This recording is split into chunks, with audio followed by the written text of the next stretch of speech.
I'm with the 4th Viscount Allenby of Megiddo and Felixstowe, the great-great-nephew of General Allenby. Now, what's it like for you being the great-great-nephew of General Allenby, a great war hero? A very emotional thought. As I said earlier on, in England, there's not a lot about it. It's not a subject that's talked. It's not because it's taboo or anything like that. It's just, bigger events happened elsewhere.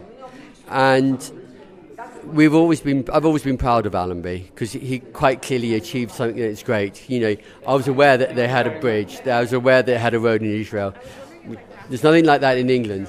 There's a lot of things happening on, and that's it's hard to understand. It's hard to comprehend. We've been welcomed so much by people here, experiencing it and seeing it for ourselves.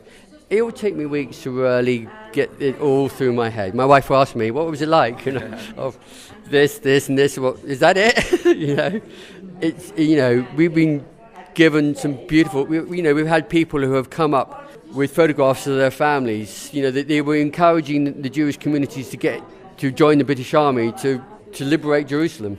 And we had one guy who gave me a picture of his great-grandfather who was in his military uniform, and then there was a picture of him with all his friends standing there, in that kind of typical army approach. There's so many people, are so passionate about it. Just coming in and experiencing it just gives us a hell of a feeling that what it's like out here. It's tension I've never had this before in my life. Have you studied his life? Only through education.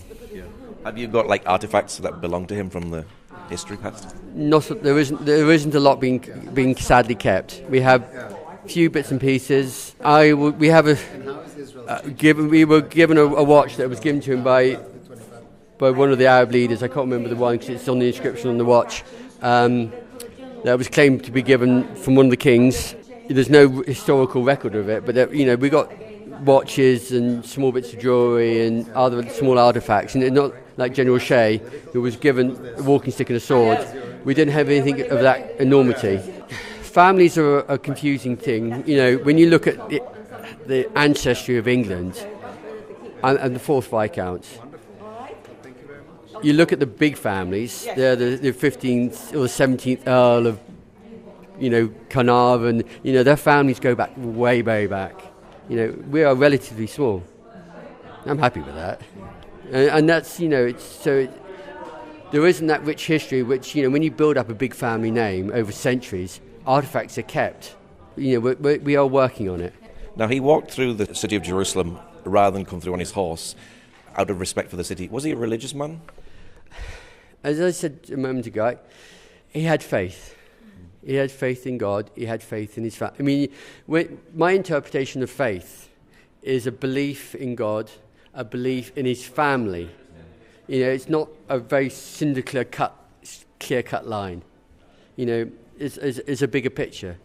And to him, all this, family and unity. You look around the villages and the kind of areas within Jerusalem as a whole where we've been.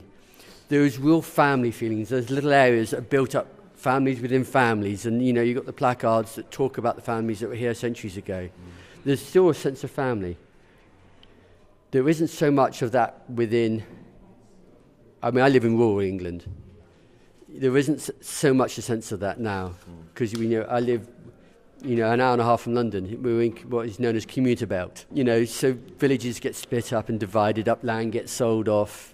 The infrastructure of what was family is watered down, sadly. Did he see taking Jerusalem as a religious duty? No, it was a military objective.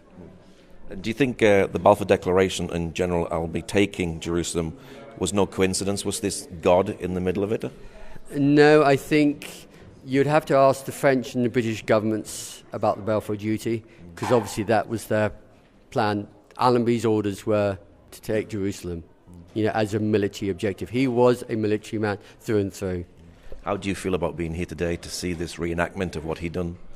Very emotional. It's, I am, at the end of the day, an Allenby. It was very wise of him. They wanted him to be Viscount Allenby of Jerusalem, and he didn't want that. He wasn't a crusader. He'd been labelled all kinds of things, and what they wanted to label him as the last crusader. But that wasn't what he wanted. That wasn't the point of it. You know, that's why he went to Medigo, which is, you know, Armageddon, the final battle, which obviously wasn't the final battle because they went all the way to Baghdad. But, you know, that's what his preference was. Okay, thank you much.